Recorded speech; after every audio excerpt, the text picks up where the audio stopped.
Halo semuanya, perkenalkan kami dari Universitas Negeri Surabaya akan menjelaskan mengenai alat laboratorium LAF atau Laminar Airflow. Sebelum itu, perkenalkan kami dari kelompok 1 Manajemen Laboratorium kelas Pendidikan Biologi A 2019 yang terdiri dari Amelia Angelina Simamora dengan NIM 031 dan Adinda Risa Savitri dengan NIM 054. Adapun poin-poin yang akan dibahas antara lain meliputi pengertian dan jenis, lalu komponen penyusun, prinsip kerja, prosedur penggunaan, serta perawatan dan troubleshooting. Bagian yang pertama ialah pembahasan mengenai pengertian dan jenis dari laminar airflow. LAF atau laminar airflow adalah alat yang merupakan meja steril yang biasanya digunakan untuk melakukan inokulasi atau penanaman pada pengujian mikrobiologi. LAF atau laminar airflow terbagi menjadi dua jenis, yaitu vertikal laminar airflow dan horizontal laminar airflow. Perbedaan di antara keduanya terletak pada arah hembusan udara yang dikeluarkan. Pada vertikal laminar airflow, udara dihembuskan dari atas ke bawah, kemudian keluar melalui bagian bawah ruang kerja. Sedangkan pada horizontal laminar airflow, udara dihembuskan dari depan ke belakang, yang artinya kemungkinan besar lebih luas penyebaran udara di ruang kerja. Bagian yang kedua yaitu mengenai komponen penyusun dari laminar airflow. Komponen penyusun laminar airflow terbagi menjadi 9 bagian, di antaranya yaitu panel kendali, lampu UV, lampu LED, pre-filter, HEPA dan ULPA filter, blower, microcontroller, frame penyangga, dan roda. Komponen penyusun yang pertama yaitu panel kendali. Panel kendali digunakan sebagai pengatur dari operasional laminar airflow. Adapun jenis dari panel kendali ini terbagi menjadi dua tipe, yaitu tipe manual dan tipe automatic. Pada tipe manual, biasanya terdapat beberapa switch atau saklar yang digunakan untuk lampu UV, lampu LED, dan blower. Sedangkan pada tipe automatic, sudah terdapat LCD atau screen yang digunakan untuk memonitoring status LED, UV, ataupun blower. Pada tipe ini juga sudah dilengkapi dengan microcontroller serta fitur touchscreen untuk mempermudah penggunaannya.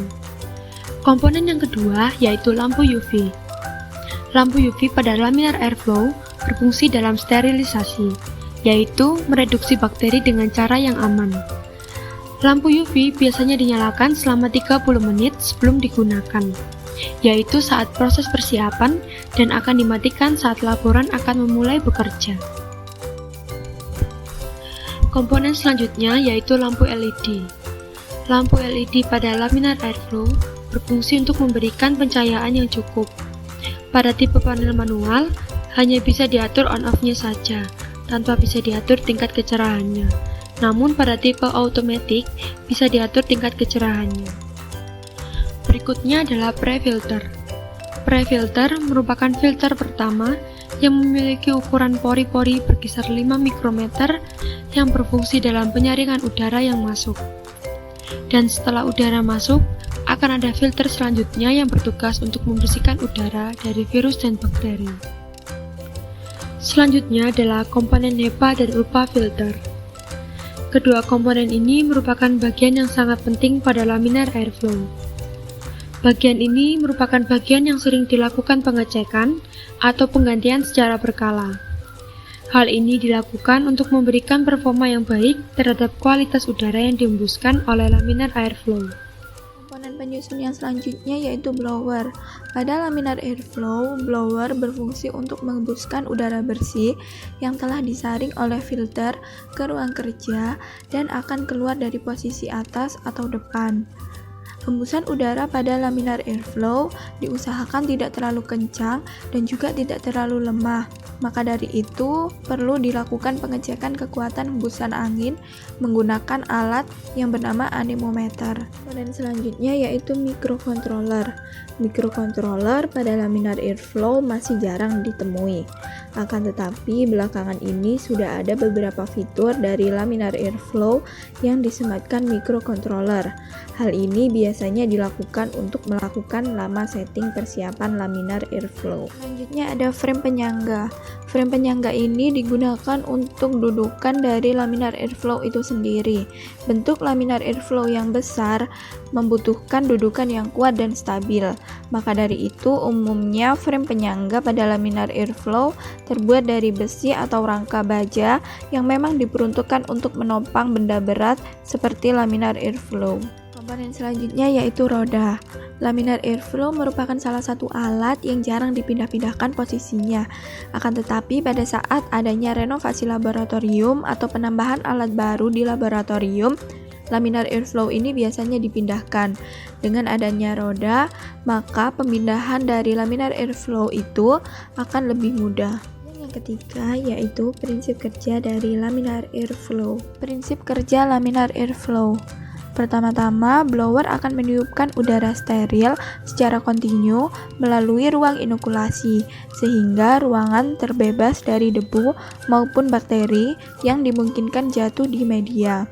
Udara steril ini diperoleh dengan mengalirkan udara dari luar melalui filter yang sangat halus yang dinamakan HEPA atau High Efficiency Particulate Air Filter. Airflow merupakan alat yang digunakan sebagai meja kerja steril untuk kegiatan inokulasi atau penanaman. Alat tersebut mengutamakan adanya hembusan udara steril yang digerakkan oleh blower yang disaring oleh HEPA filter. Sebelum dioperasikan, laminar airflow harus dinyalakan minimal 30 menit dan harus dilakukan penyemprotan dengan alkohol. Hal tersebut dilakukan agar alat dan ruang kerja tersebut terjamin kesterilannya. Pada saat melaksanakan pekerjaannya, laminar airflow harus dinyalakan blowernya yang berfungsi sebagai penghembus udara steril dan lampu TL sebagai penerang. Agar laminar airflow dapat difungsikan setiap saat, pemeliharaan dan perawatan alat tersebut harus selalu dilakukan. Bagian yang keempat yaitu prosedur penggunaan laminar airflow. Prosedur penggunaan laminar airflow yaitu sebagai berikut. Yang pertama, hubungkan stop kontak dan nyalakan lampu UV minimal 30 menit sebelum digunakan. Akan tetapi, hindarkan sinarnya dari mata. Setelah 30 menit, matikan lampu UV, lalu nyalakan lampu LED dan blower. Kemudian, cuci tangan dan lengan menggunakan sabun gemisidal atau alkohol 70%. Selanjutnya, usap permukaan interior laminar airflow menggunakan alkohol 70% atau disinfektan yang cocok dan biarkan menguap. Kemudian, masukkan alat dan bahan yang akan dikerjakan. Setelah laminar airflow sudah siap untuk digunakan, mulailah bekerja dengan hati-hati. Setelah selesai bekerja, biarkan 2-3 menit supaya kontaminan tidak keluar dari laminar airflow. Selanjutnya, usap permukaan interior laminar airflow dengan alkohol 70%. Setelah semuanya selesai, basuh tangan dengan disinfektan, matikan lampu LED, matikan dan tutup laminar airflow, serta cabut stop kontak. Bagian yang kelima yaitu perawatan dan troubleshooting dari laminar airflow. Perawatan laminar airflow dapat dilakukan dengan beberapa cara, misalnya dengan membersihkan semua sisa potongan explant dengan tisu, membakar pisau skapel dan pinset dengan menyemprotkan terlebih dahulu dengan alkohol 95% dan ditempatkan kembali dalam keadaan siap pakai. Kemudian matikan blower dengan menekan tombol off dan menyemprot ruang kerja dengan alkohol. Berikut ini merupakan hal-hal yang harus diperhatikan saat bekerja menggunakan laminar airflow. Yang pertama yaitu pada saat bekerja, kaki menginjak bantalan yang ada di laminar airflow agar tidak tersengat listrik. Yang kedua, jangan mendekati lampu bunsen dengan tangan yang baru disemprot alkohol atau spiritus. Yang ketiga, bersihkan laminar airflow setelah selesai bekerja. Jangan meninggalkan botol bekas, kapas bekas, dan lain sebagainya di laminar airflow. Yang keempat yaitu jangan menumpuk alat, botol-botol, dan media di depan tempat kerja. Hal tersebut dapat menghalangi aliran udara. Cukup sekian pembahasan dari kami mengenai laminar airflow. Semoga bermanfaat dan see you next video. Bye-bye.